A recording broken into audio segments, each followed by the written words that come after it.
Under the pale glow of a sickle moon, the mist curls like ghostly fingers over the rolling hills of Ireland. The wind whispers through ancient stone circles, carrying with it a story so chilling, so steeped in sorrow and vengeance. It has haunted these lands for centuries.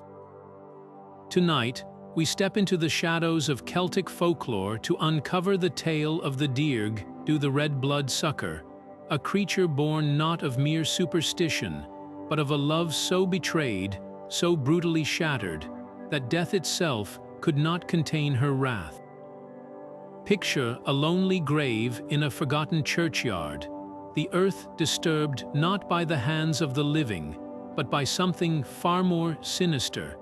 This is no ordinary ghost story. This is the legend of a woman wronged, whose thirst for retribution turned her into one of Ireland's most feared and tragic figures, what transforms a heartbroken soul into a monstrous force. The Dearg Due's origins are as heartbreaking as they are horrifying. Born a beautiful maiden in life, her fate was sealed not by evil, but by the cruelty of those who claimed to love her. Forced into a marriage of misery, her life was stolen from her long before her final breath, and when death came, it was not an end, it was the beginning of a nightmare.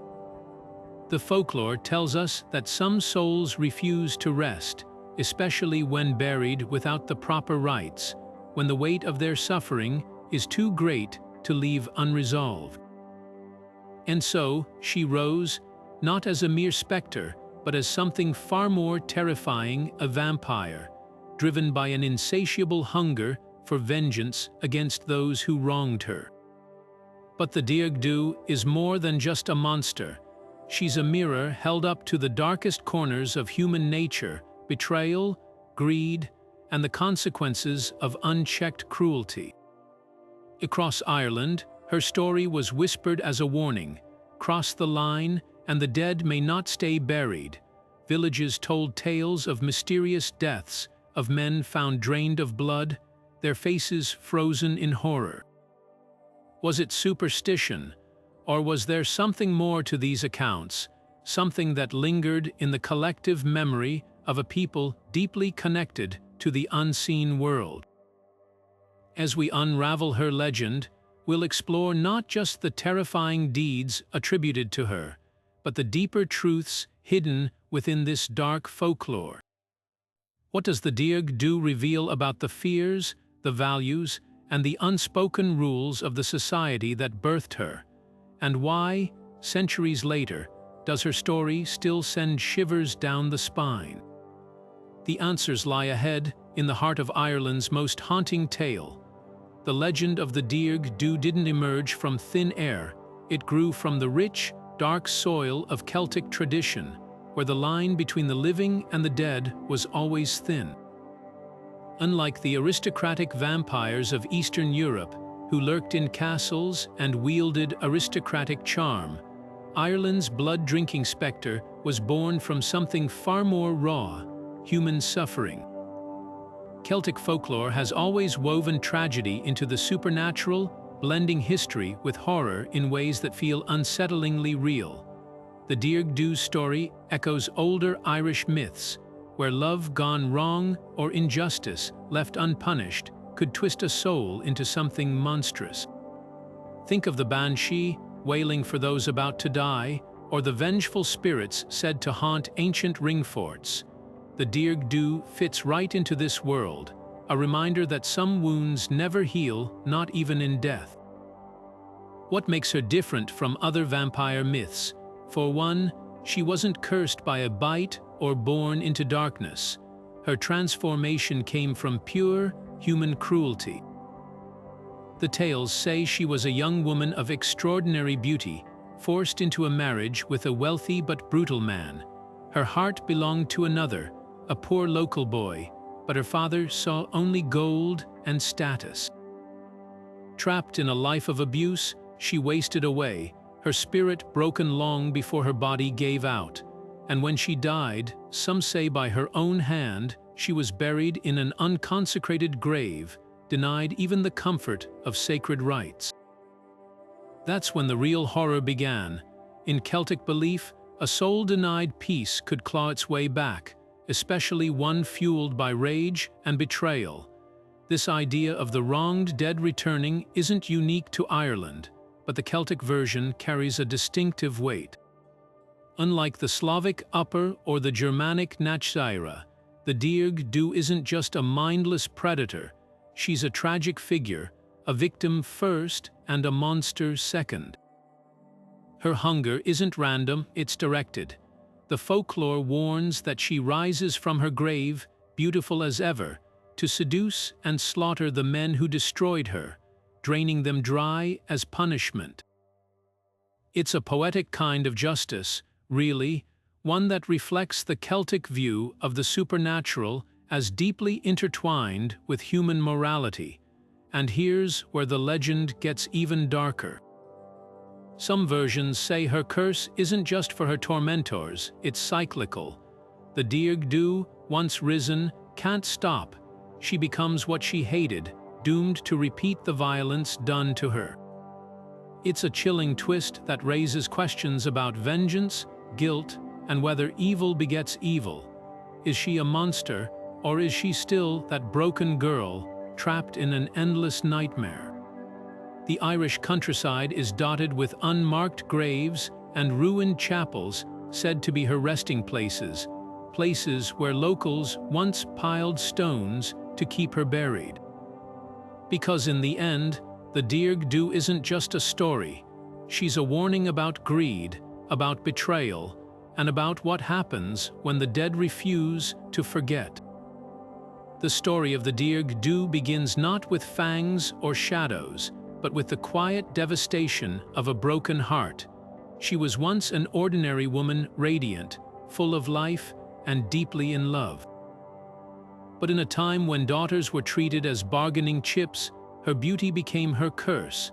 Local tales describe her as the most striking maiden in her village, with hair like spun copper and eyes that mirrored the Irish sky. She loved freely, giving her heart to a humble young man who cherished her in return. Yet in a world ruled by gold and status, true love held little value. Her father, blinded by greed, ripped her away from happiness and sold her into a loveless marriage with a wealthy landowner, a man whose riches masked a soul as cold as winter stone. Locked in a gilded cage, the maiden endured a life of silent torment. Her husband, possessive and cruel, treated her as property rather than a partner. The vibrant light in her eyes dimmed with each passing day, smothered by isolation and despair. Some say she pleaded with her father to release her from the marriage, only to be met with indifference. Others whisper that she tried to flee, only to be dragged back in disgrace. The folklore doesn't specify whether her death came from illness, starvation, or her own hand, only that she perished utterly alone, buried without ceremony in an unmarked grave near a crumbling church. No mourners sang for her, no priests offered prayers to ease her passage, and that, according to legend, was the first mistake, because in Celtic tradition, the dead must be laid to rest with respect, especially those who suffered unjustly. Without proper rites, a soul denied justice in life might just claw its way back for vengeance. And so, on the first anniversary of her death, the earth above her grave split open. Not with the slow decay of time, but with the violent fury of a spirit unrestrained. The Dearg Due emerged, her beauty restored but twisted by something unholy. Her lips, once rosy with life, were now stained crimson. Her gentle hands had become instruments of slaughter, and her sorrow, it had hardened into something far darker, an endless, gnawing hunger for revenge. The legends paint her first night of resurrection in chilling detail. She returned to her husband's estate, appearing at his bedside like the ghost of a forgotten dream. Some versions say she wept as she drained him dry, others claim she laughed, but all agree on one thing. By dawn, he was a corpse, his face frozen in a silent scream. Yet her vengeance didn't end there. Fueled by centuries of oppression, not just her own, but the collective anguish of women whose voices were never heard, the Dearg Due began wandering the countryside. She sought out men who mirrored her husband's cruelty, tyrants, betrayers, those who used power to break the vulnerable. Each kill was methodical, each death a grim echo of her own suffering. But here's the tragic twist: the very rage that empowered her also trapped her. With every life she took, the Dearg Due slipped further from her humanity, becoming less a victim and more a force of pure retribution. The folklore suggests she couldn't stop, even if she wanted to. The dead, once awakened, rarely returned to the grave willingly, and so her story became a cautionary tale whispered to cruel husbands and greedy fathers, a reminder that the oppressed might not stay silent forever, even in death. To this day, certain lonely graves in Ireland are piled high with stones, a desperate attempt to keep the earth and what lies beneath it from stirring. Because when justice is denied in life, the dead may just deliver it themselves. They buried her without a name, without a prayer, beneath the gnarled roots of a hawthorn tree, a place so desolate even the animals avoided it. No carved stone marked her resting place, only a shallow mound of dirt hastily shoveled over her lifeless body. The villagers claimed it was to prevent scandal, but the truth was simpler: they feared her. Not in life, where she'd been powerless, but in death, where the wronged often find their strength. Within weeks, rumors slithered through the countryside like mist. Travelers spoke of a figure hovering near the grave at twilight, her silhouette glowing faintly against the dusk. She wasn't the tattered specter of local ghost stories, no.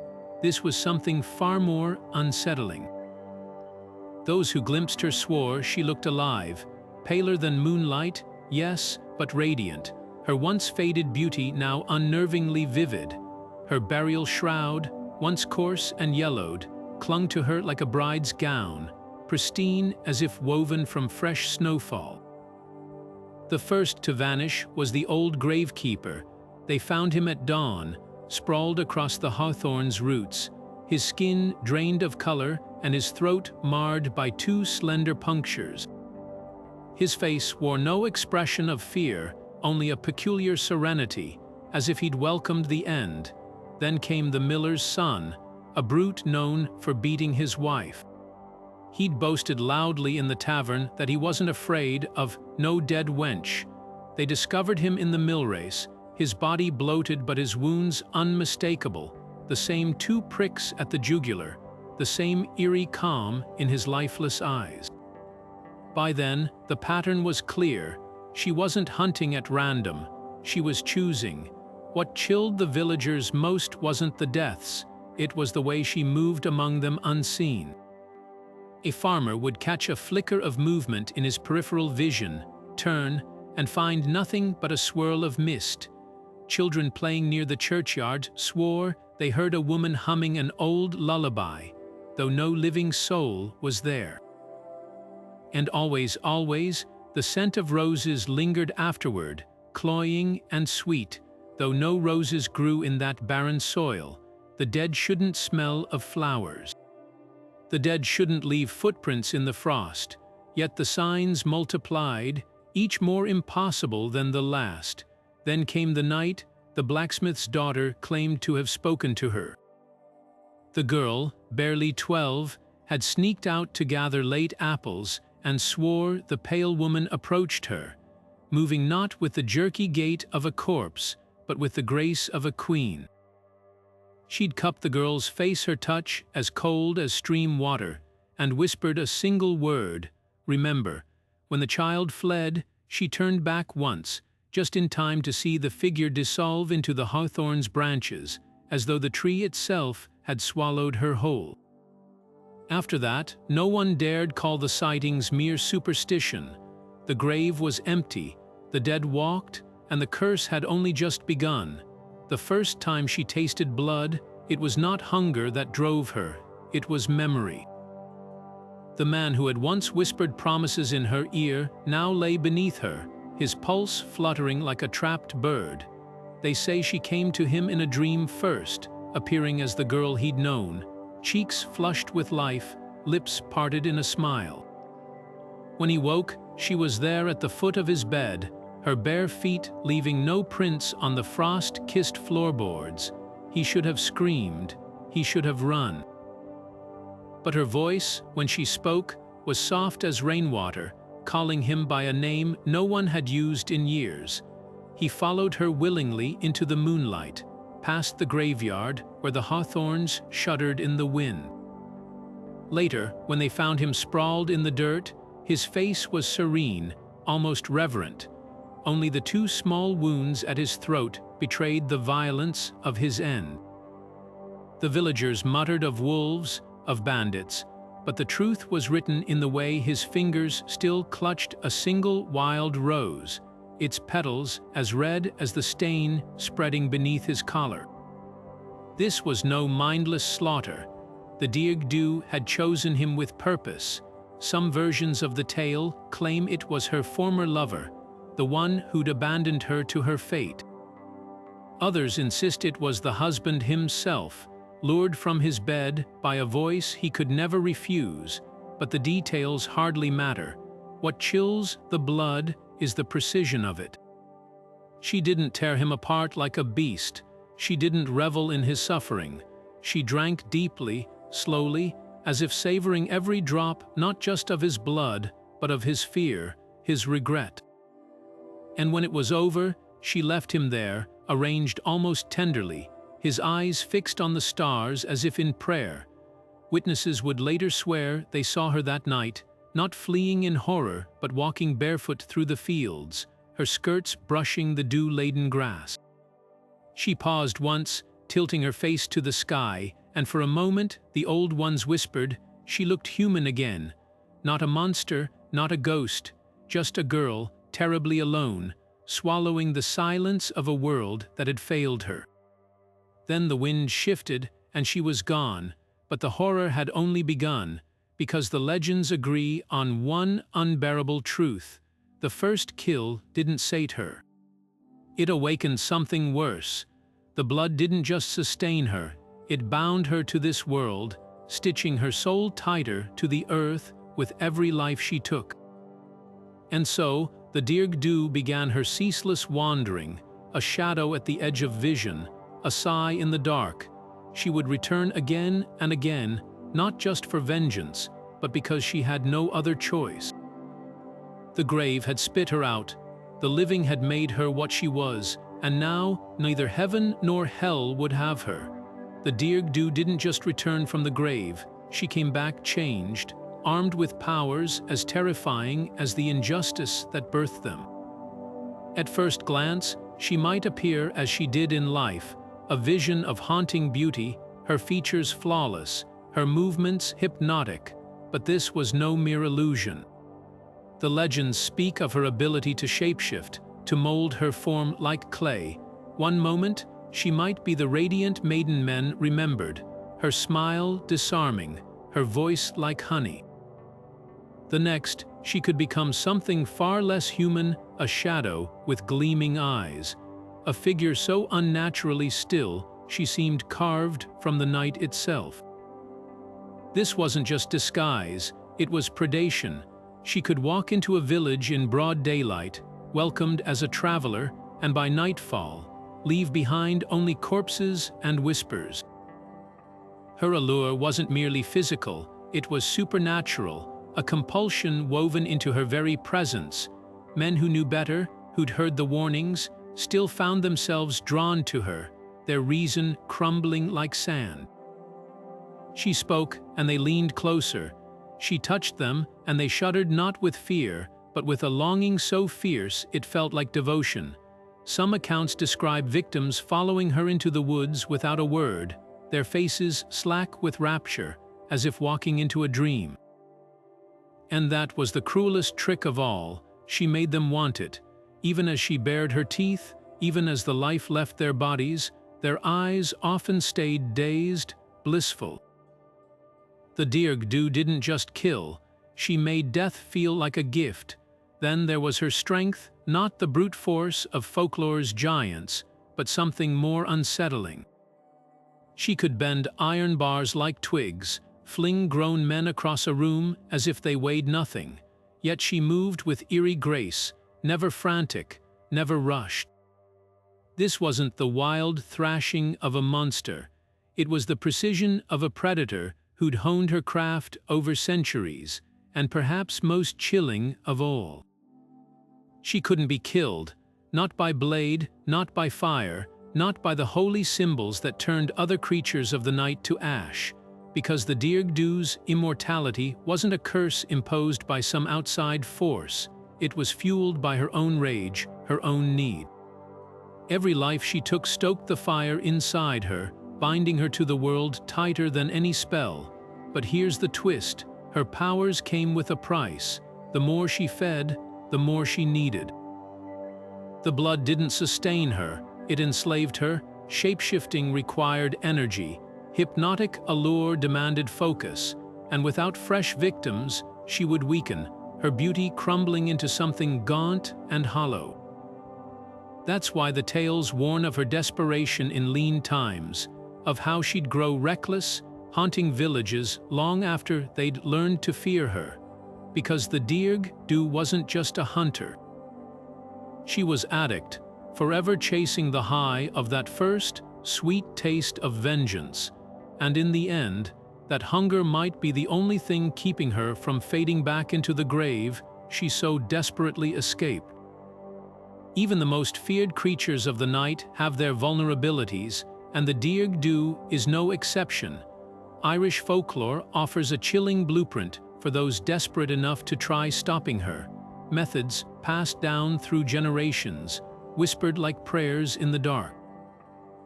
The simplest defense: stones, not just any stones, but heavy ones, piled high upon her grave in a crushing weight meant to pin her restless spirit to the earth.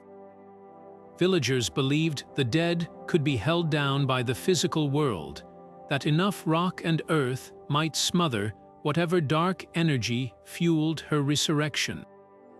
Some grave sites in Ireland still bear these eerie cairns today, their jagged edges jutting skyward like broken teeth, silent testimony to centuries of fear. But stones alone weren't always enough. When the Dearg Due grew bolder, when her kills grew frequent, more drastic measures were called for.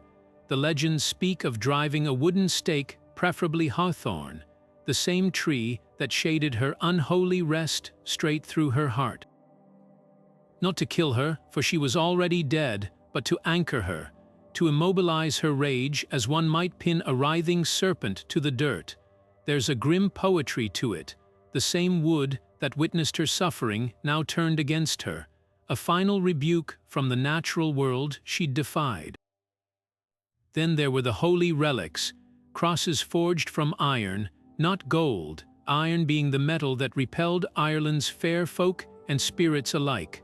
Holy water, smuggled from secret masses held in hidden glens during times when such practices were forbidden. These weren't just tools, they were weapons of faith, wielded by those who understood that the Dearg Due wasn't merely a monster. She was a perversion of the sacred, a soul denied the comfort of God's grace. Sprinkling holy water on her grave wasn't just an exorcism, it was an attempt to give her what she'd been robbed of in life: peace.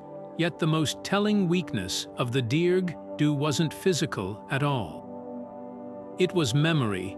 Some tales claim she could be disoriented, even paralyzed, by the sound of her true name, the one she'd carried before betrayal stripped it from her. To speak it aloud was to remind her of the woman she'd once been, flooding her with echoes of a humanity she could never reclaim. In those fleeting moments of confusion, she might hesitate. And hesitation, for a creature sustained by fury, was as deadly as any stake. But here's the cruelest truth woven through these countermeasures: none of them truly destroyed her. They only delayed the inevitable. Stones could be toppled, stakes could rot, holy symbols lost their power in the hands of the faithless, and names could be forgotten. The Dearg Due's greatest weakness, then, wasn't any single ritual, it was time itself, because folklore's most terrifying lesson is that vengeance, once unleashed, doesn't fade. It waits, it lingers, and sooner or later, the grave always grows hungry again. The vampire is a creature that wears many faces across cultures, but few are as hauntingly human as Ireland's Dearg Due. Stack her against Bram Stoker's Dracula, and the differences couldn't be starker. Dracula is aristocracy personified, a cunning nobleman who commands shadows, shapeshifts into wolves, and revels in his own monstrosity. His power is tied to rank, his curse a deliberate embrace of the dark arts. The Dearg Due, by contrast, didn't choose her fate.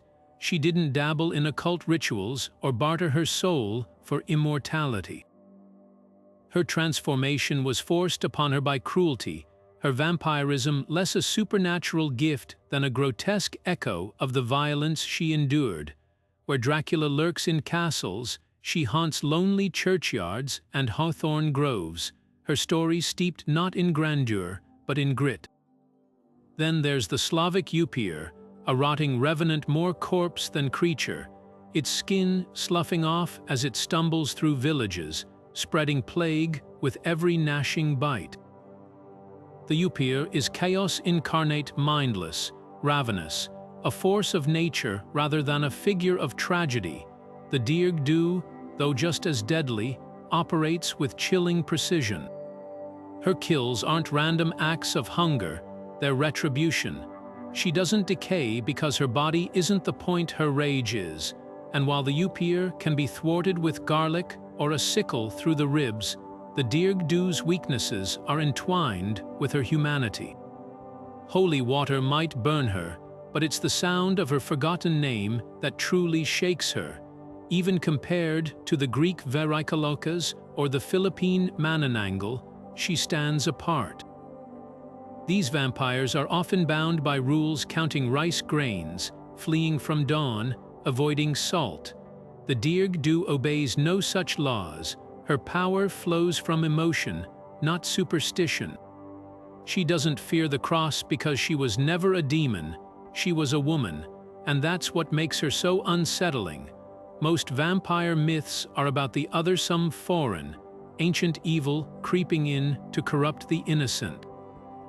But the Dearg Due is homegrown horror, a reminder that monsters aren't always born in Transylvanian forests or Balkan crypts. Sometimes they're forged in your own village, by your own neighbors, in the quiet cruelty of everyday life. Perhaps the most striking contrast lies in her relationship with the living. Dracula seduces, the Upir terrifies, but the Dearg Due, she understands. Her victims often go willingly, lulled by the ghost of the girl she used to be. There's an intimacy to her predation, a grotesque tenderness that makes her far more than just another blood-drinking phantom.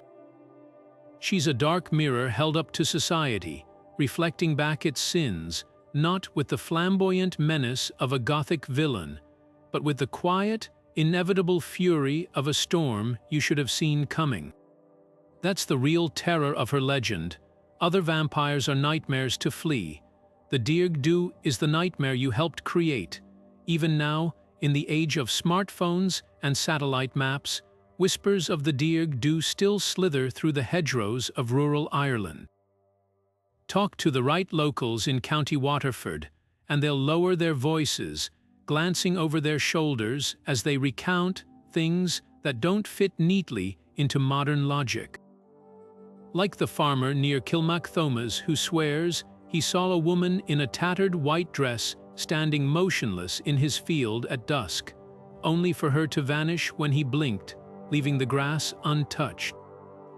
Or the pub regular in Dungarvan who tells of his grandfather's encounter in the 1940s, an impossibly beautiful stranger at a crossroads, her lips stained dark, who asked him for directions in a voice like wind through dead leaves.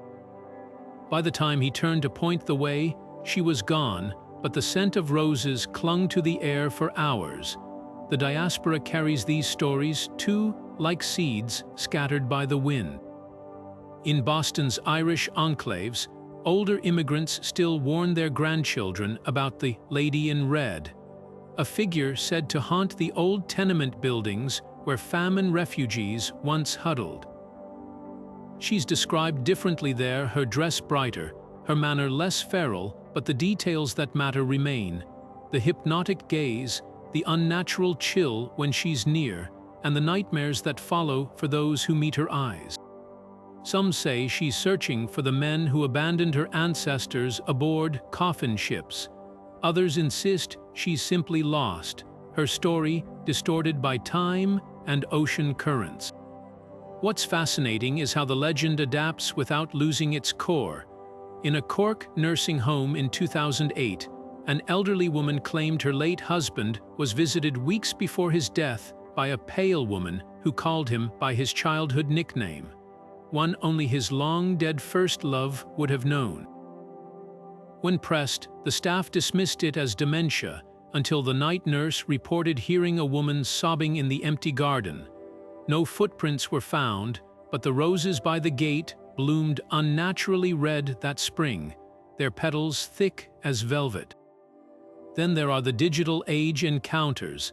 Online forums brim with eerie anecdotes from hikers who have photographed strange figures near abandoned famine villages, their cameras capturing blurred shapes that vanish upon closer inspection. One particularly chilling account comes from a university student documenting ruined chapels in Kerry. Her audio recorder picked up a whispering voice repeating, "Grâce Dei Ort, God's grace on you," a traditional blessing, yes, but also the very phrase once used to ward off the vengeful dead. When she played it back, the voice didn't match anyone in her group. The most unsettling modern twist: the Dearg Due's alleged appearances aren't confined to moonlit graveyards anymore. A taxi driver in Galway insists he picked up a silent fare one rainy midnight, a woman in an old-fashioned dress who left no wet footprints on the seats. She vanished before reaching her destination, but not before handing him a silver coin so tarnished it crumbled to dust by dawn. Coincidence? Embellishment? Perhaps, but in a world that prides itself on rationality, these persistent sightings suggest something far more primal: the human need to believe that some injustices carve grooves too deep for time to erase. The Dearg Due endures because she must. Every generation that whispers her story keeps her alive, not just as a warning, but as proof that the past never really dies. It only waits for the right moment to bare its teeth. The Dearg Due's influence slithers through the pages of Irish literature like mist over a graveyard, her spectral presence haunting poetry and prose long before vampires became Gothic tropes. 18th century verses from Munster depict her not as a monster, but as a cautionary spectre, a keened or keen given flesh. These ballads, passed down orally before being etched onto paper, paint her as a woman betrayed twice over, first by the living, then by God himself. One particularly chilling lament, "And being Caointa, the keening woman," describes her wandering the glens with lips red as rowan berries, a detail that resurfaces centuries later in Sheridan Le Fanu's seminal vampire tale, Carmilla. The parallels are undeniable. Le Fanu, an Irishman steeped in folklore, crafted his aristocratic blood drinker with the same tragic undercurrents, beauty masking predation, loneliness sharpened into hunger. But where Le Fanu's vampire is a seductress draped in lace, the Dearg Due of Irish verse is raw and elemental, her elegance undercut by the dirt clinging to her burial shroud. Gothic literature of the 19th century absorbed her essence like a sponge. Bram Stoker, though best known for Dracula, reportedly collected folktales of the Dearg Due during his travels through rural Ireland. Some scholars argue that the Count's brides, those wraith-like women who haunt his castle, are distant cousins to Ireland's Crimson Widow, their allure laced with the same lethal grief. Yet the most explicit homage comes from W. B. Yeats, who wove her into his 1893 collection, The Celtic Twilight. In The Curse of the Fires and of the Shadows, a vengeful spirit rises from a pauper's grave, her mouth a thread of scarlet, as she hunts the landlord who starved her village. Yeats strips away the romanticism of later vampire tales, returning to the Dearg Due's roots, a symbol of class rage, as much a social critique as a horror story. Modern storytellers haven't abandoned her. Contemporary Irish writers like Patrick McCabe and Anne Enright reimagine her as a metaphor for silenced women. Their Dearg Due analogues are factory workers, abused wives, even Magdalene laundry victims, rising from unmarked graves to demand reclamation. The 2018 anthology, The Dead Girls Club, features a story where she appears in a Dublin alleyway, her once white dress now stained with the grime of the Liffey, whispering to a homeless girl about the sweetness of revenge. Here, the blood-sucking is almost incidental. What chills is her recognition of kindred suffering across centuries. Even beyond Ireland's borders, her DNA lingers in urban fantasy and horror. The protagonist of Sylvia Morno Garcia, as Certain Dark Things, cites the Dearg Due as ancestral kin, blending Mexican vampire lore with Irish fatalism. And in Neil Gaiman's The Sandman, the Corinthians' victims wear the same eerie serenity as those drained by the red thirst, their faces frozen in something perilously close to gratitude. The Dearg Due endures because she isn't just a monster, she's a narrative shapeshifter, adapting to every era's fears. Whether in a Yeats poem or a punk novella, she remains the same tragic truth.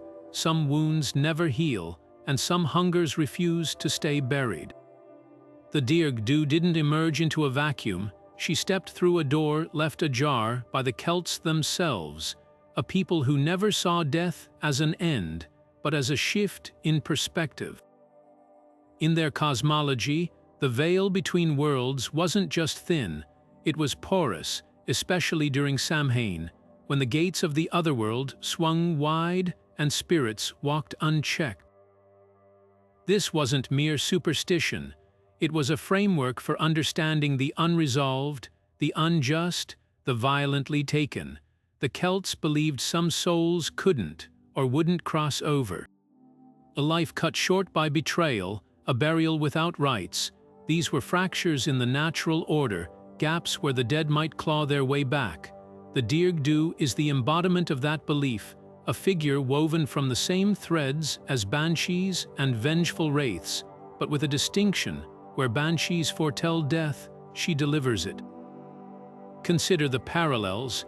Like the banshee, her presence is often preceded by omens, a scent of roses where none grow, the sound of a woman weeping in an empty field. Both are tied to specific families or bloodlines, their curses intergenerational. But while the banshee mourns, the Dearg Due accuses. She's not a passive herald of doom, she's its architect, her existence a protest against the silence that follows injustice. This aligns perfectly with the Celtic view of death as an active, participatory process. The dead weren't just remembered, they were reckoned with. Graves were visited, offerings left, stories retold, not merely out of respect, but as a precaution. Neglect a spirit, and it might just answer back.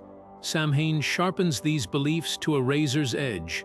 The festival, marking the Celtic New Year, was less about candy and costumes and more about survival.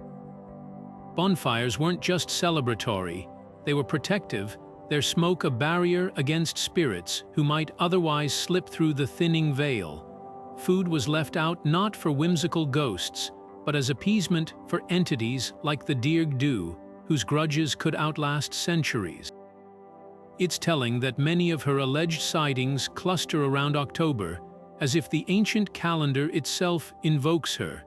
The Celts understood that certain dates held power, that time wasn't linear but cyclical.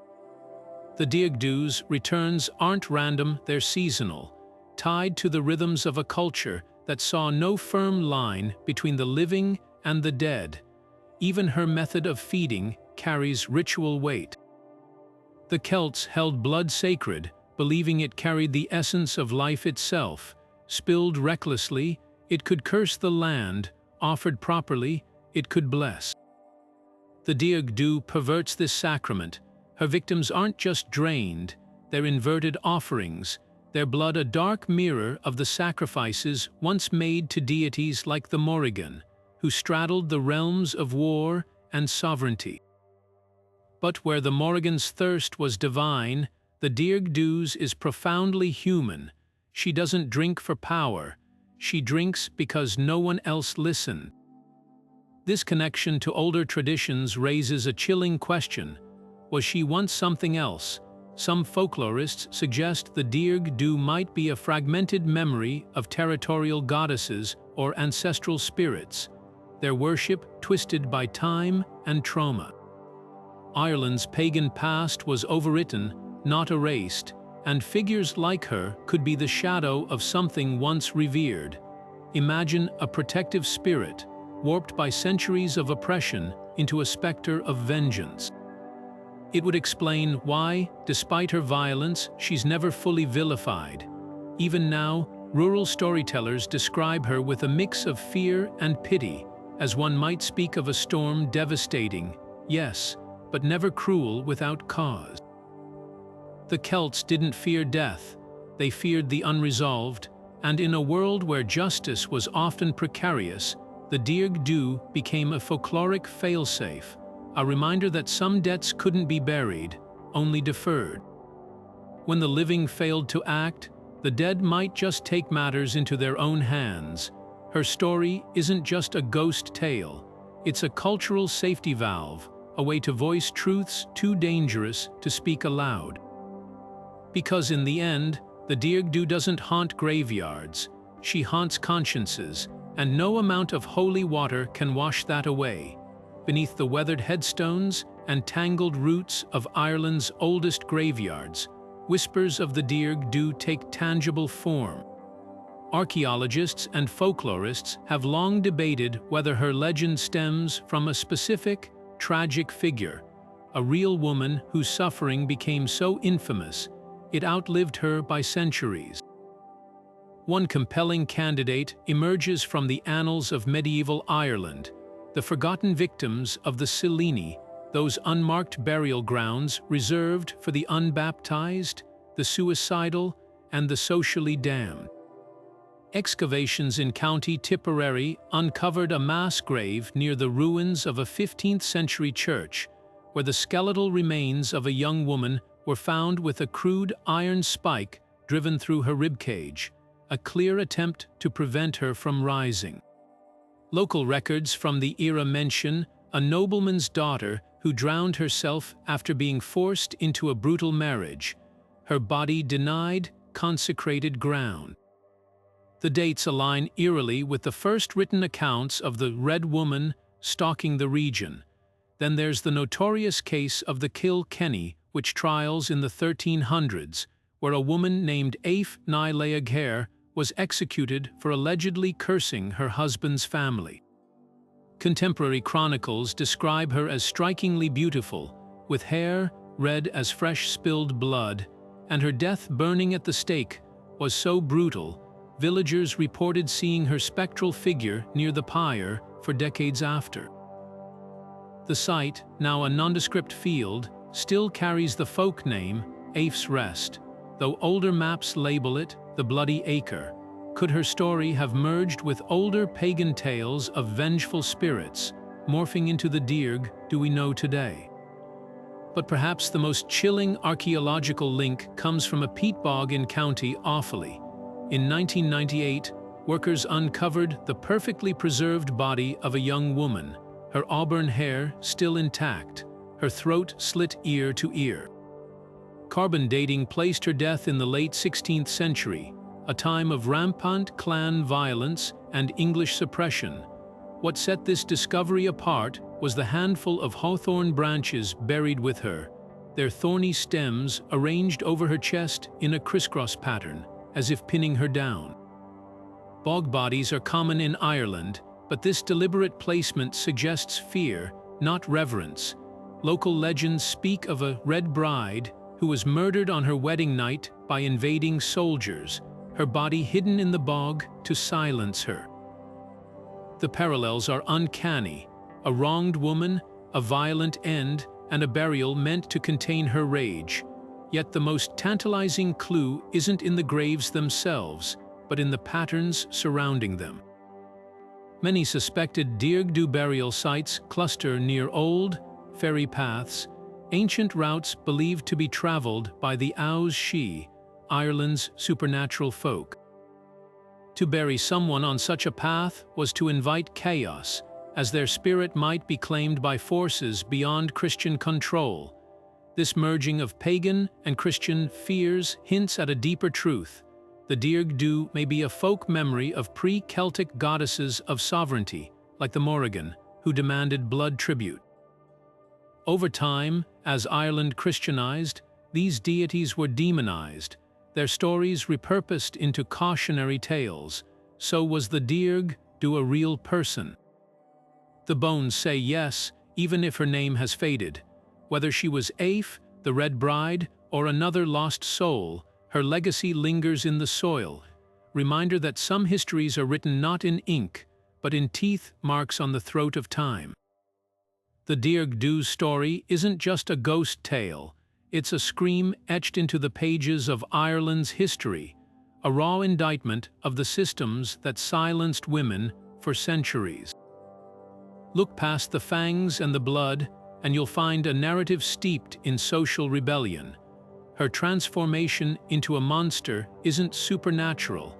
It's the inevitable result of a world where women were currency, their bodies traded like livestock in marriages that sealed land deals or settled debts. The folklore doesn't shy away from this truth. It lingers on her father's greed, the way he pried her fingers from her true love's hand and sold her to the highest bidder. That's not just plot, it's protest. Consider the historical context. In medieval Ireland, a daughter's consent was often as irrelevant as the weather. Brehon law, the ancient legal system, did offer women more rights than their European counterparts. They could own property, divorce cruel husbands, but these protections crumbled under Norman invasion and English rule. By the time the Dearg Due's tale solidified in the oral tradition, many Irish women found themselves trapped in unions where their value hinged on dowries and childbearing. The legend mirrors this reality with brutal clarity. Her husband isn't just cruel, he's emblematic of the patriarchal machine, a man who views her as a decorative object, one he can break without consequence. What's striking is how the story weaponizes her suffering. Unlike passive victims in other folktales, the Dearg Due doesn't fade meekly into the afterlife. She claws her way back, turning the very traits that doomed her beauty, her allure, into instruments of vengeance. There's dark irony here. The society that reduced her to a pretty object now finds that prettiness lethal. Her hypnotic charm, which once made her a commodity, becomes a trap for the men who traded in such currencies. She doesn't just kill her husband, she unmakes him, draining the life from the system that drained hers. But the critique goes deeper. Notice who she targets: the miller's wife-beater, the gravekeeper who turned a blind eye to her unhallowed burial. Even her father, in some versions, meets a gruesome end. These aren't random victims, they're enablers, the bystanders who upheld the machinery of oppression. The Dearg Due's rampage isn't mindless rage, it's systemic critique, a supernatural reckoning for collective complicity. Yet the tale's true brilliance lies in its ambiguity. Even as she punishes, she's trapped in the cycle herself. Each kill binds her tighter to the rage that birthed her, until she's no longer a woman wronged, but something just as monstrous as those she hunts. That's the folklore's grim warning. Oppression doesn't just harm the oppressed, it warps them until the line between victim and villain blurs. The Dearg Due is both cautionary tale and dark wish fulfillment, a fantasy of retribution for every woman who's ever bitten her tongue raw to survive. This duality resonates today.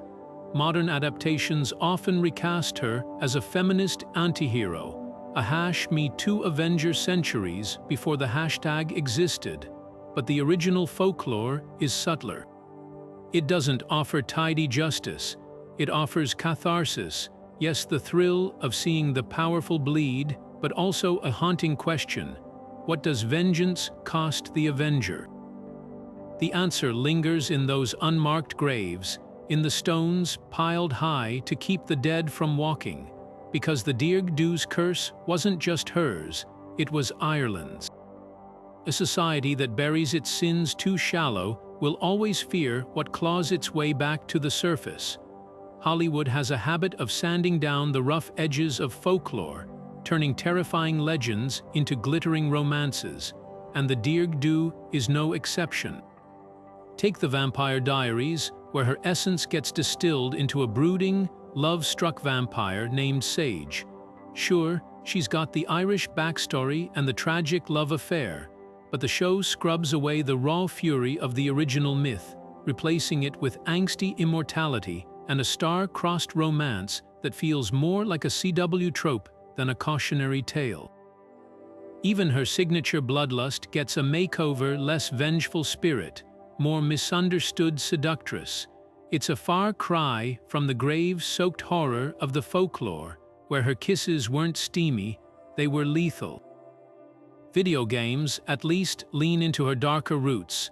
The Witcher 3, Blood and Wine expansion features a vampiric creature called the Bruxa, whose backstory echoes the Dearg Due's A Woman Betrayed, resurrected as a predator. The game nails her unsettling allure, letting players hear her victim's final, blissful sighs as she drains them dry. But even here, there's a layer of fantasy gloss. The Bruxa is just another monster to slay, her tragedy reduced to loot and a journal entry. Compare that to the original tales, where confronting the Dearg Due wasn't about swords or silver, it was about facing the societal rot that created her. Then there's Castlevania, which borrows her aesthetic but strips away the context. The series Carmilla shares the Dearg Due's rage against patriarchal oppression, but she's flattened into a power-hungry schemer, her complexity sacrificed for plot momentum. The real Dearg Due wasn't just angry, she was trapped, her violence a symptom of a world that left her no other recourse. Modern retellings often miss that nuance, framing her as either a monster or a martyr, rarely both. Yet some adaptations get eerily close to the mark. Penny Dreadful's Vanessa Ives, though not explicitly the Dearg Due, channels her spirit, a woman haunted by forces beyond her control, her suffering both weapon and wound. The show understands that true horror isn't just about fangs, it's about the systems that sharpen them. Meanwhile, indie horror films like The Hallow and A Dark Song weave Irish folklore into their DNA, presenting creatures that feel ancient and untamed, even if they're not the Dearg Due herself. These stories grasp what big-budget productions often ignore. Some legends resist sanitization. The Dearg Due's pop culture journey reveals an uncomfortable truth. We're drawn to her tragedy but wary of its implications. It's easier to frame her as a sexy antihero or a boss battle than to confront the real-world parallels, the women still buried under societal expectations, their voices smothered by tradition. Maybe that's why the original legend endures. No amount of Hollywood glitter can mask the bloodstains at its core. Folklore is never static. It twists like ivy around the landscape, adapting to the contours of each place it touches.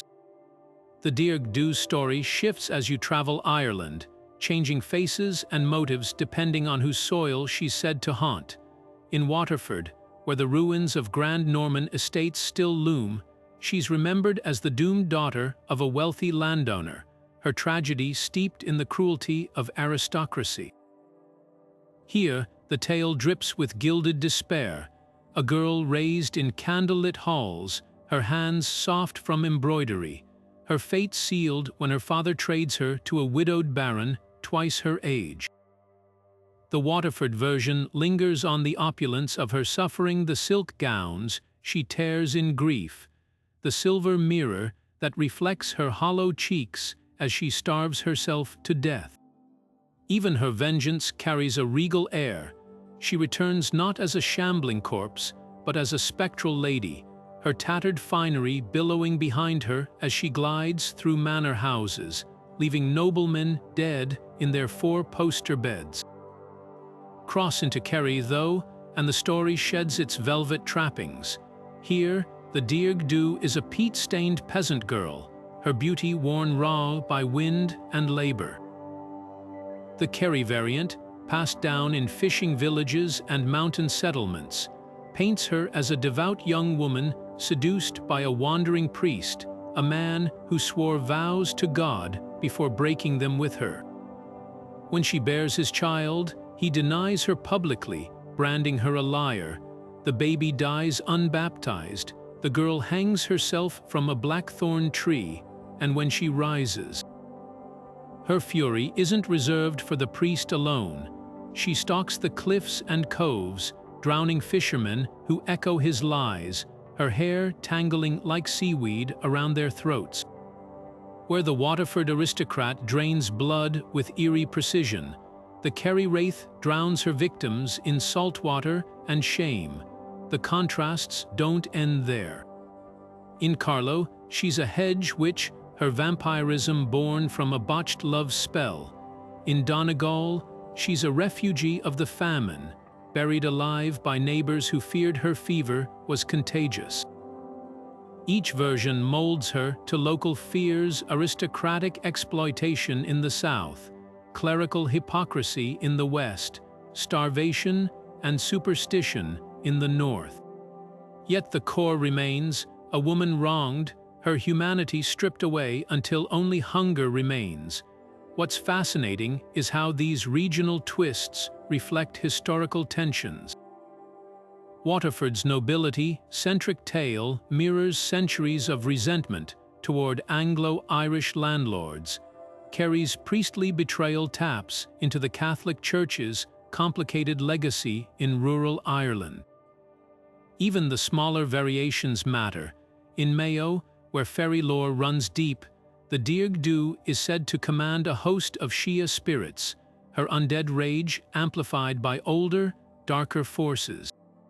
Meanwhile, in Dublin's surviving medieval alleys, she's recast as a sex worker murdered by a client, her ghost luring men into the Liffey's depths.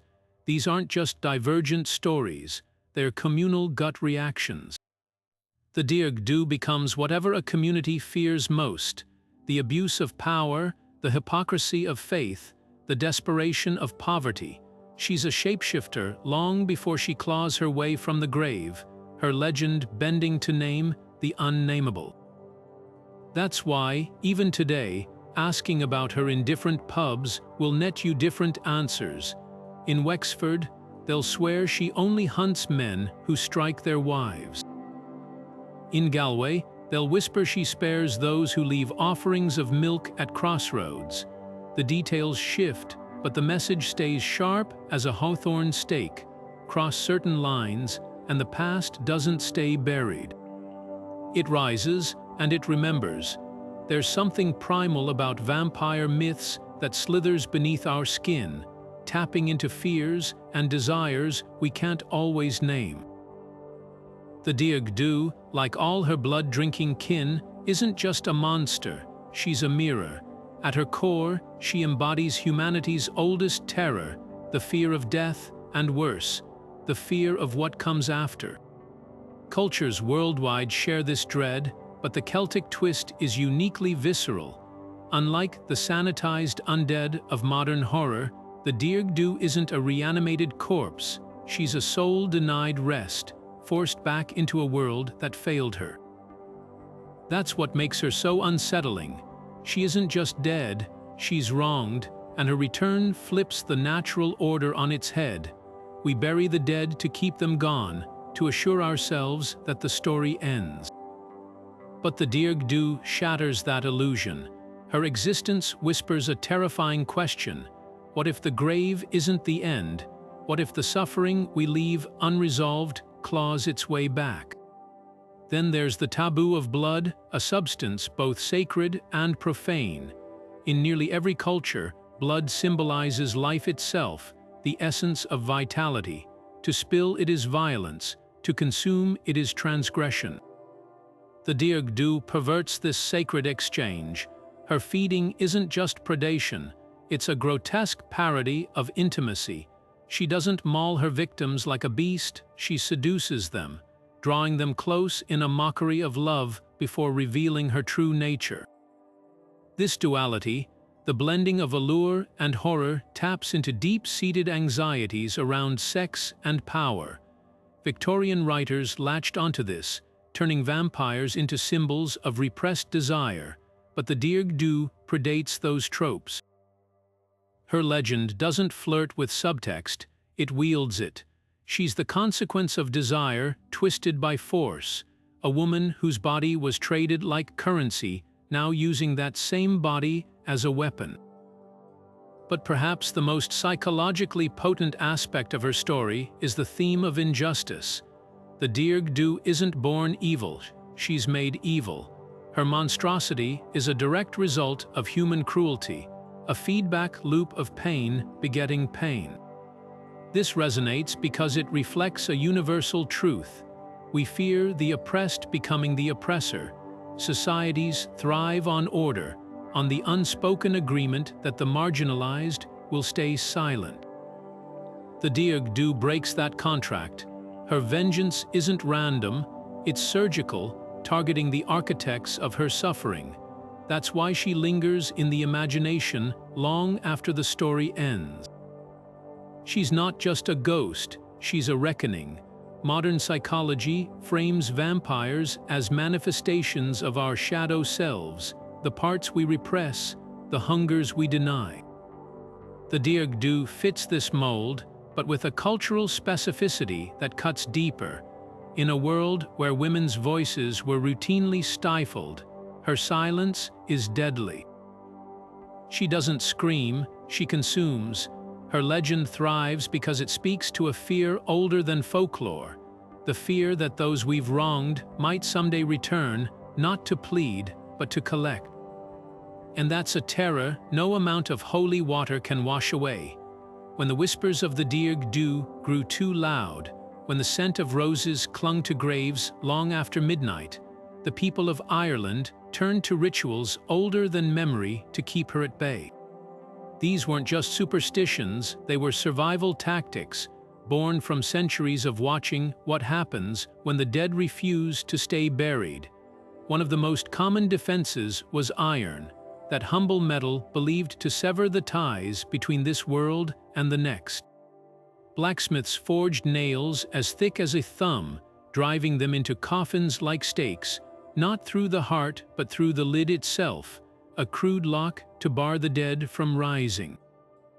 Some graves in Kerry still bear these silent sentinels, their rusted heads peeking from rotted wood like the last teeth of a buried secret. Salt played its part too, scattered in unbroken circles around fresh graves or across thresholds like a godless holy water. The logic was twofold: salt purified, but it also mirrored the sea's endless hunger, a reminder that some appetites could never be sated. In coastal villages, fishermen's widows would pour handfuls of it into the shrouds of the suicidal, murmuring, "May you lie as still as this settles."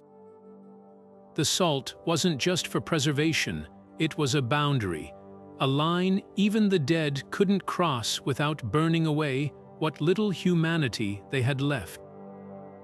Then there were the words, not lat, enchants, or priestly blessings, but older incantations, passed down in the kind of whispers that stick to the inside of your ribs. "Grass today, Ort," they'd say, "God's grace on you," but the cadence was all wrong, the syllables stretched thin as a wire. It wasn't a prayer so much as a threat. In Cork, they'd sing it to the tune of a lullaby, a cruel parody of comfort, while in Donegal, it was spat like a curse. The words themselves mattered less than the intent behind them, a reminder to the dead that they were seen, that their rage hadn't been forgotten, only contained. The most desperate measures were reserved for the graves already disturbed. If a corpse showed signs of the red thirst, lips too pink, skin stubbornly plump, the villagers would exhume it, stuffing the mouth with clay or sewing the lips shut with hemp thread. Some accounts describe garlic pressed under the tongue, not for its mythic properties but for its stench, a final insult to a creature that had once been human enough to crave beauty. And always, always, the hawthorn, branches laid crosswise over the chest, their thorns pricking the flesh even in death, as if to say, "You loved this world too much. Then let it hurt you." But here's the cruel irony woven through these rituals. The more elaborate the precautions, the more they betrayed the living's guilt.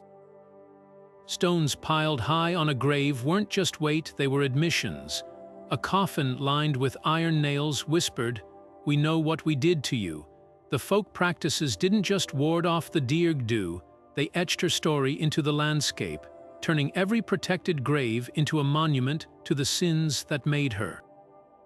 And so, the very acts meant to silence her became the things that kept her legend alive. The Dearg Due doesn't haunt Ireland's folklore alone, she shares the shadows with a chilling cast of creatures, each reflecting a different facet of Celtic terror. Take the banshee, that wailing spectre whose mournful cry heralds death. At first glance, they seem opposites. The banshee foretells doom, while the Dearg Due delivers it. But dig deeper, and you'll find they're twisted sisters. Both are women wronged by life, their voices carrying the weight of unheeded suffering. Where the banshee's scream is a passive warning, the Dearg Due's silence is active vengeance. Yet their origins intertwine in the Irish psyche, one mourns what the other avenges. It's no coincidence that sightings of both cluster around old family lands, as if the soil itself remembers their stories. Then there's the Dullahan, the headless horseman who rides through the night with his spine whip and grinning skull.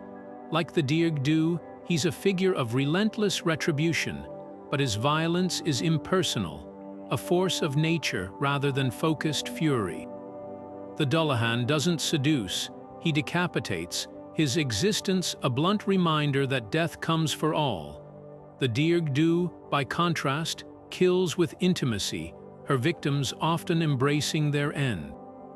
This duality reveals something primal about Irish folklore, the fear of both the inevitable, the Dullahan's ride, and the intimate, the Dearg Due's kiss. One terrifies with indifference, the other with terrible recognition. And what of the puka, that shape-shifting trickster who could bless crops or trample them depending on its mood? Here, the connection is subtler. The puka embodies chaos, its motives inscrutable, while the Dearg Due's rage is painfully human. Yet both share an unsettling fluidity, the puka slipping between horse, hare, and human, the Dearg Due shifting between beauty and monstrosity. They're reminders that nothing in the Celtic world stays fixed, not even death. The puka plays with boundaries, the Dearg Due obliterates them. What binds these creatures together isn't just their supernatural traits, but their roles as enforcers of cosmic balance. The Banj, she upholds the inevitability of death, the Dullahan its impartiality, the Puka life's unpredictability. The Dearg Due, she's the wild card, the proof that injustice can twist even the natural order. In a land where myth was law, these beings formed a grim ecosystem, one where the Dearg Due wasn't an outlier, but a necessary predator. After all, a world with monsters is a world where someone, somewhere, is being punished. And in Ireland's stories, that punishment always fits the crime. The mist-shrouded ruins of Strongbow's Castle in Waterford stand as one of the Dearg Due's most infamous hunting grounds. Locals claim the crumbling Norman fortress, with its blood-stained history of conquest and betrayal, calls to her like a beacon. After sunset, visitors report catching glimpses of a pale figure gliding along the battlements, her tattered gown whispering against the ancient stones. Some swear they've heard a woman's voice humming an old Gaelic lament near the vaults where prisoners once screamed, a sound that vanishes the moment you turn your head. It makes grim sense she'd haunt this place. Strongbow's legacy mirrors her own, violence dressed in nobility, power built on broken promises. The castle's dungeons, where so many were forgotten, echo the unconsecrated grave that first unleashed her. Crossroads hold a different kind of dread.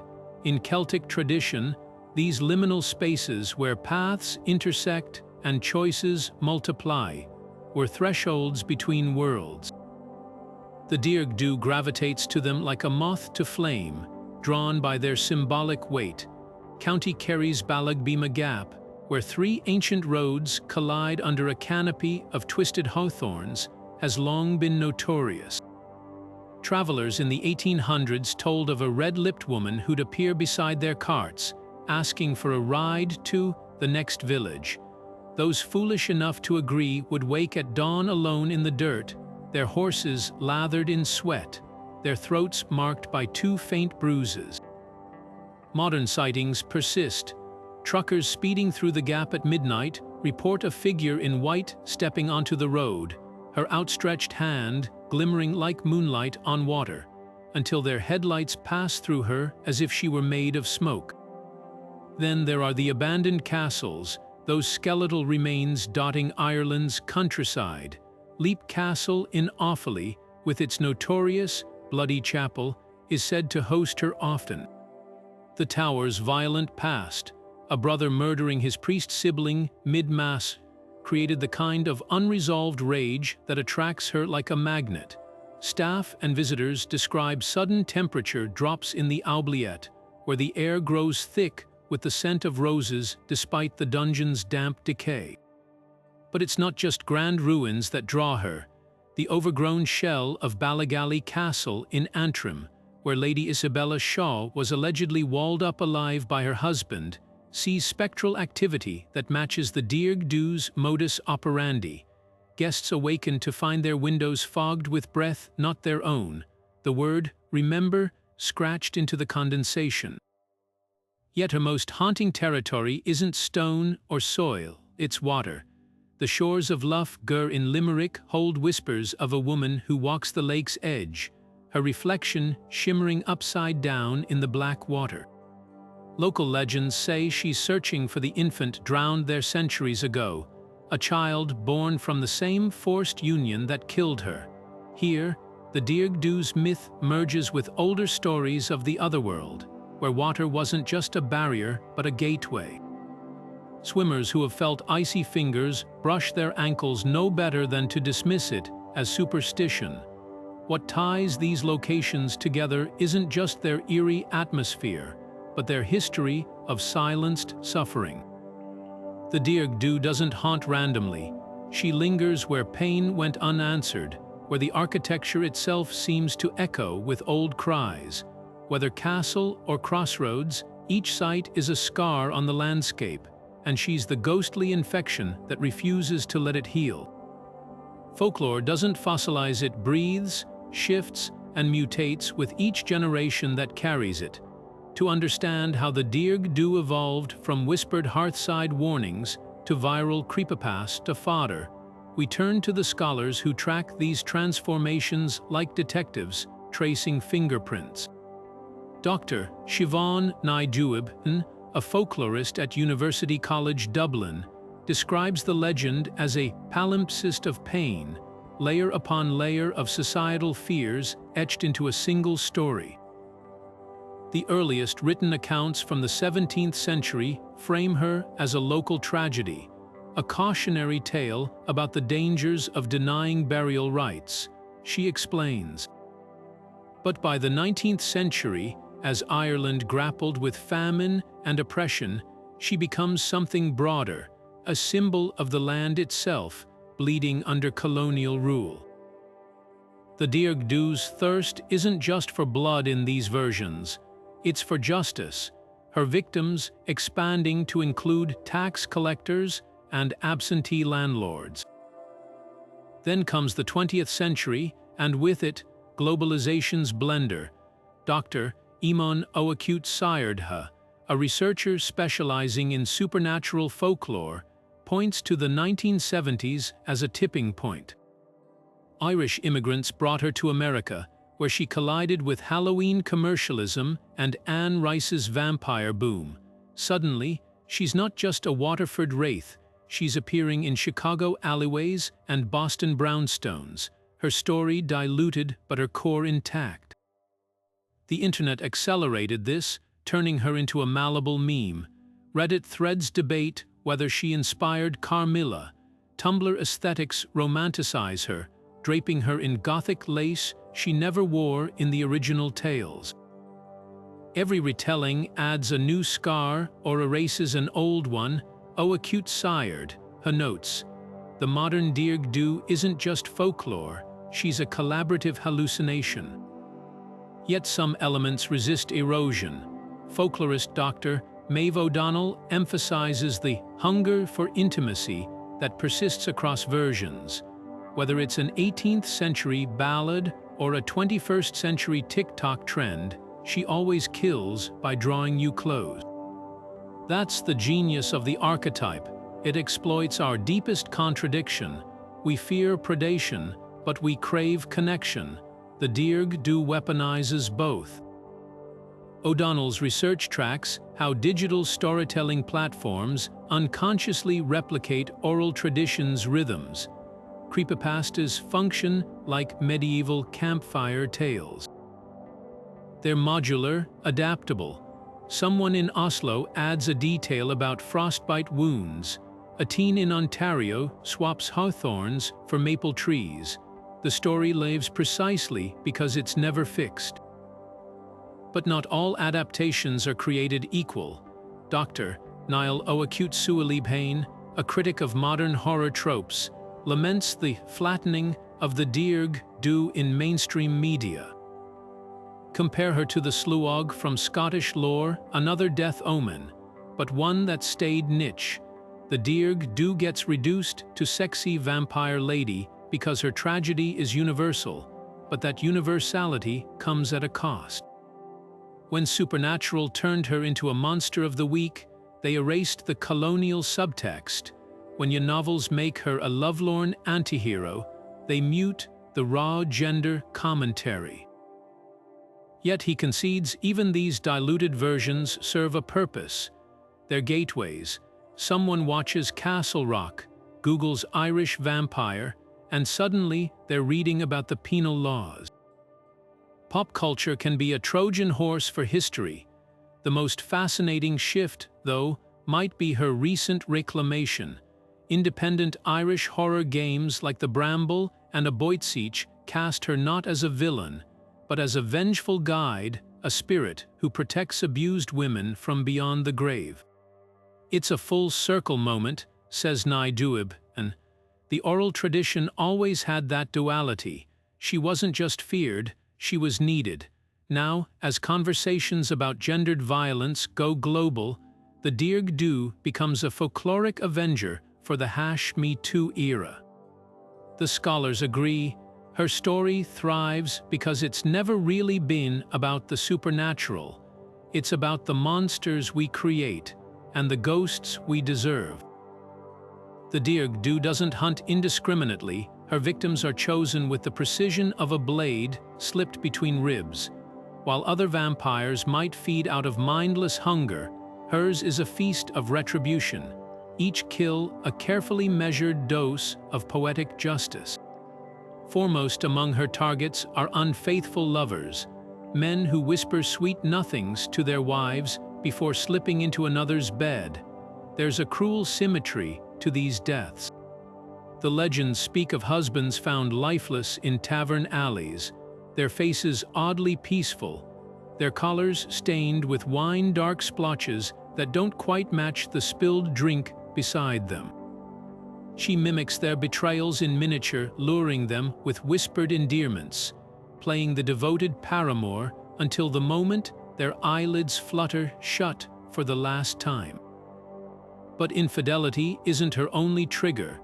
Drunkards stumbling home after midnight often vanish without a trace, their bodies later discovered slumped against churchyard walls or half-submerged in peat bogs. These aren't accidents. In the Dearg Due's world, intoxication is an invitation, a weakness that mirrors her own helplessness in life. The folklore suggests she's drawn to the smell of ale on their breath, the way their sluggish movements echo her own stumbling grief. Some versions claim she even takes on the scent of whiskey, her perfume a cloying mix of roses and rye, designed to put her prey at ease. There's a dark irony here, men who drown their sorrows in drink meeting their end at the hands of a woman who drowned in sorrow long ago. Then there are those who disrespect the dead, grave robbers who pocket trinkets from cairns, boys who dare each other to dance on tombstones, even priests who rush through burial rites, all find themselves in her crosshairs. The tales describe a recurring pattern, a figure glimpsed near desecrated graves, her presence announced by the sudden, sickly, sweet stench of rotting flowers. These victims often suffer more than the others. Their bodies are found arranged in grotesque tableaus, propped against headstones as if in prayer, or folded into open graves with their pockets full of soil. It's not enough for them to die, they must serve as warnings. Yet the most chilling targets are the bystanders, those who saw cruelty and did nothing. The miller who turned away when his neighbor beat his wife, the midwife who refused to help a desperate girl. The Dearg Due's memory stretches back centuries, and she knows complicity when she sees it. These deaths blur the line between justice and monstrosity. A farmer might wake to find his prize bull slaughtered, its throat torn open, the barn walls smeared with something too thick to be paint. The message is clear: silence is its own kind of sin. What unites her victims isn't just their misdeeds, but their vulnerability. The Dearg Due preys on those already teetering on the edge, the drunk, the reckless, the morally compromised. She doesn't storm into well-lit homes or challenge armed men. She waits in the liminal spaces, the foggy crossroads, the unlit stretch of road, the gap between a tavern door closing and a latch clicking shut. Her choices reflect a deeper understanding of human weakness, a predator's instinct for the moment when guards drop and masks slip.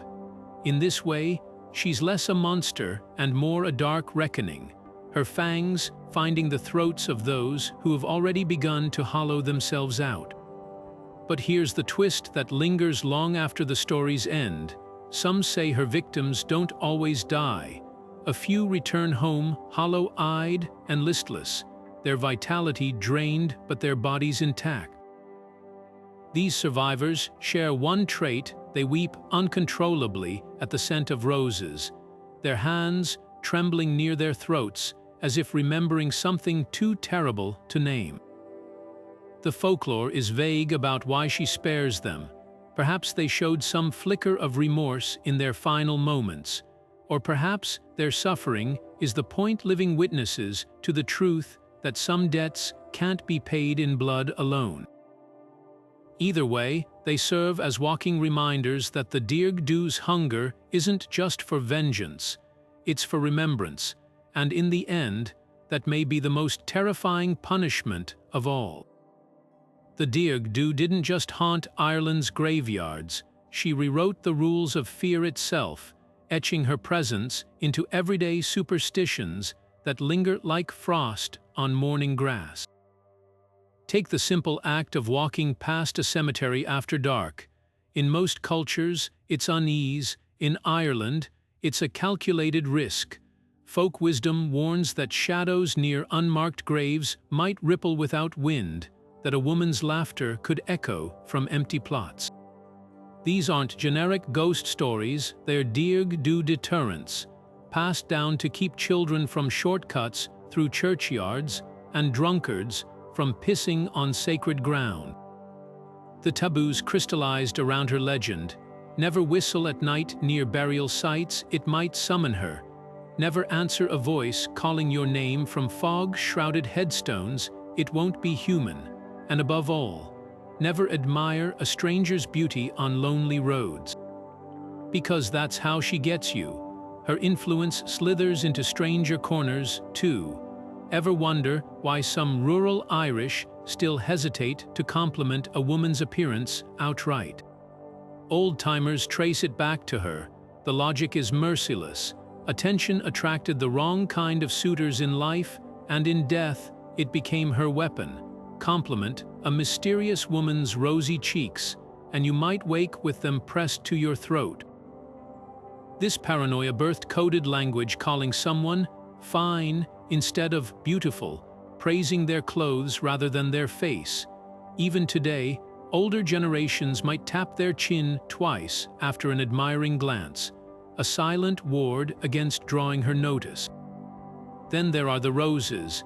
In most of Europe, they symbolize love. In Ireland, they're omens, a single red blossom blooming out of season, a sure sign the Dearg Due walks nearby. Farmers once uprooted wild rose bushes near their homes, not for aesthetics, but because her scent, that cloying, funeral parlor sweetness, was said to cling to petals like perfume. The superstition bled into weddings. Brides avoid rose-heavy bouquets in regions where her legend runs deep, opting instead for bluebells or heather. To gift roses after dusk, especially red ones, is practically an invitation for disaster, but her most enduring mark might be on Ireland's relationship with silence. In villages where her story is still whispered, parents hush children who ask too many questions about the lady in the graveyard. The unspoken rule is clear. Some names, when spoken aloud, become lures. This extends to how the Irish handle grief. Loud mourning is traditional, but excessive dwelling on the dead, that's dangerous. The Dearg Due teaches that sorrow, when left to fester, can curdle into something monstrous. So they keened, they buried, and they moved on, not out of callousness, but survival. Even mundane rituals carry her fingerprint. Ever notice how some country funerals still leave the deceased's feet bare? It's not poverty, it's pragmatism. Shoes might help a soul walk back, and those heavy stones piled on fresh graves, they're not just markers, they're anchors. Every precaution whispers the same lesson. The dead deserve respect, but also vigilance.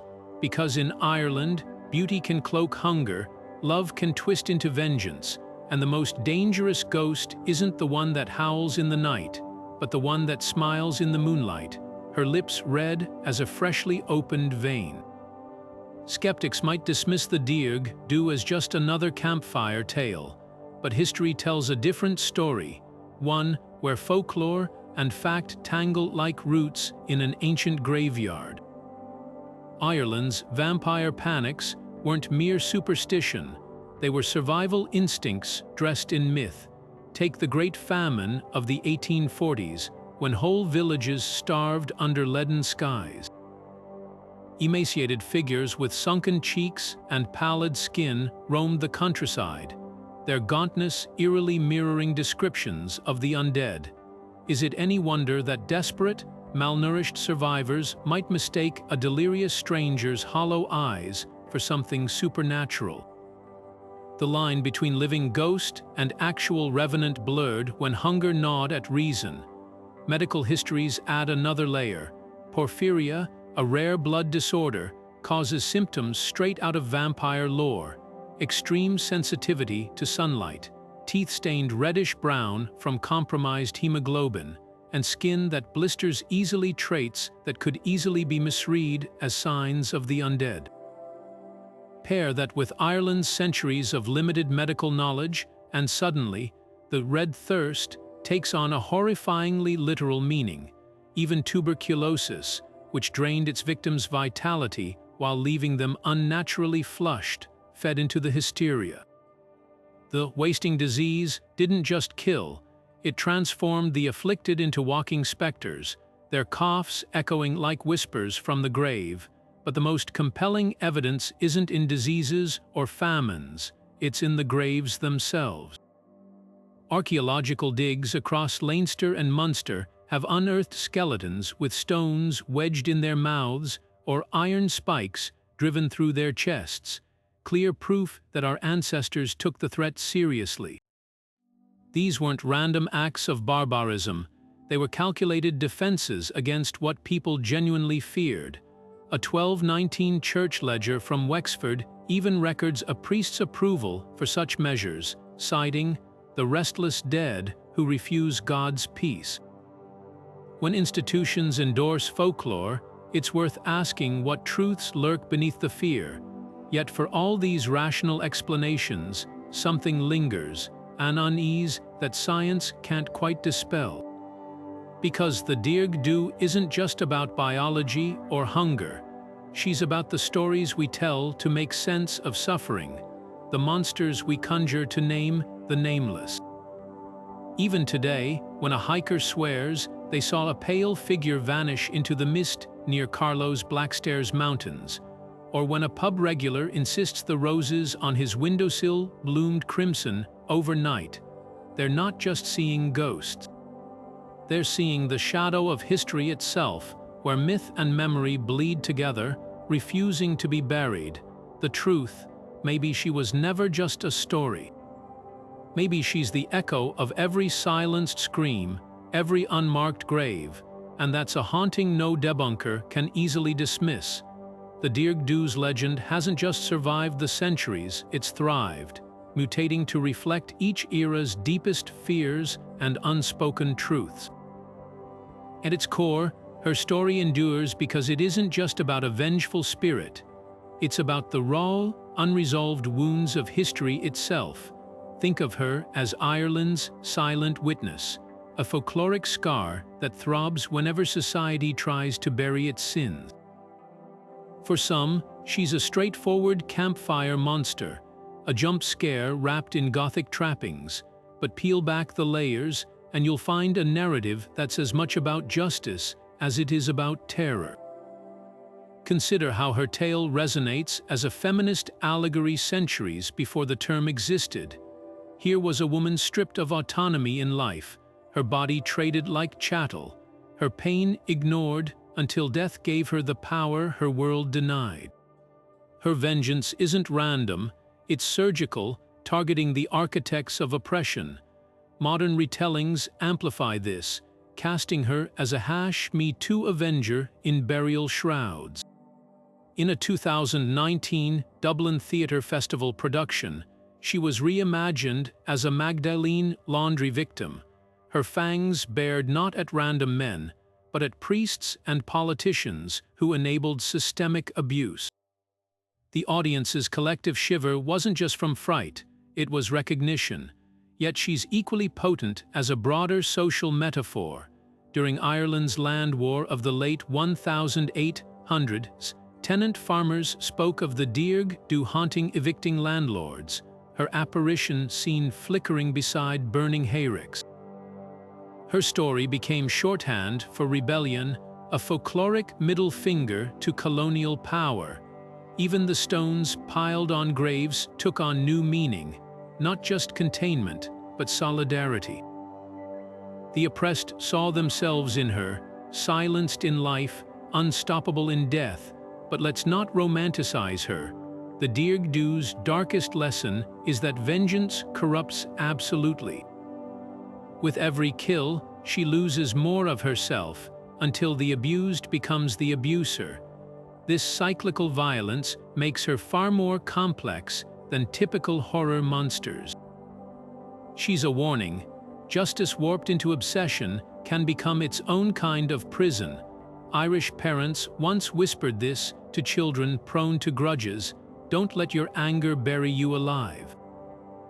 Today, her legacy thrives in unexpected places. True crime podcasts dissect historical cases through her lens, asking if serial killers like the Nightman of 1920's Cork were inspired by her legend.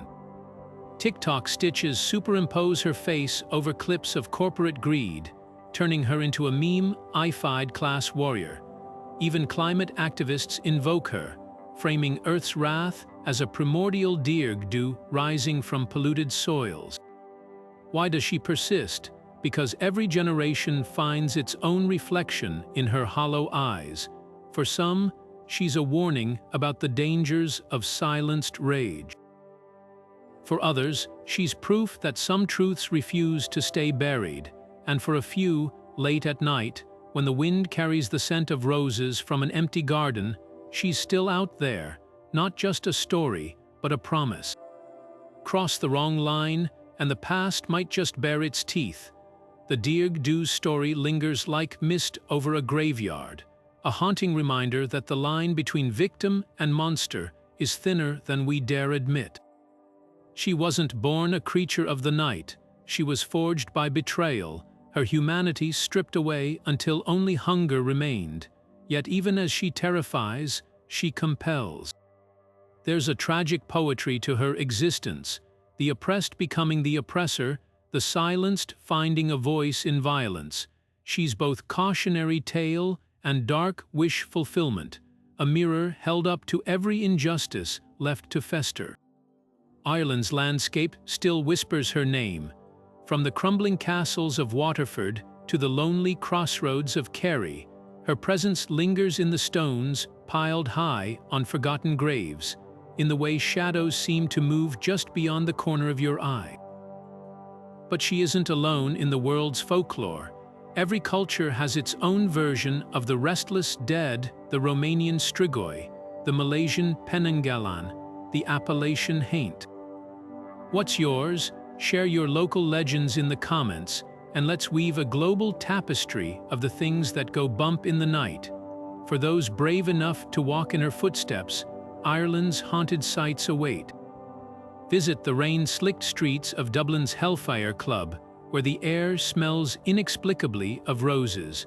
Wander the ruins of Loftus Hall, where a door slams shut without wind. Or stand beneath the hawthorns of Kilmallock, where the wind carries what sounds like a woman's sigh. Just remember, some stories aren't meant to stay stories. Some truths refuse to be buried, so the next time you catch a flicker of movement in the mirror or feel an icy breath on your neck in an empty room, ask yourself, was it just your imagination? Or was it something older, hungrier, waiting in the shadows? The Dearg Due's tale isn't just about her, it's about us, the monsters we create, the ghosts we ignore, and the price of forgetting. As the embers of the fire fade and the night grows still, listen closely. The wind carries more than just the rustle of leaves. There's a whisper in it, soft as a burial shroud brushing against stone. A warning, a plea, a promise. Beware the Dearg Due.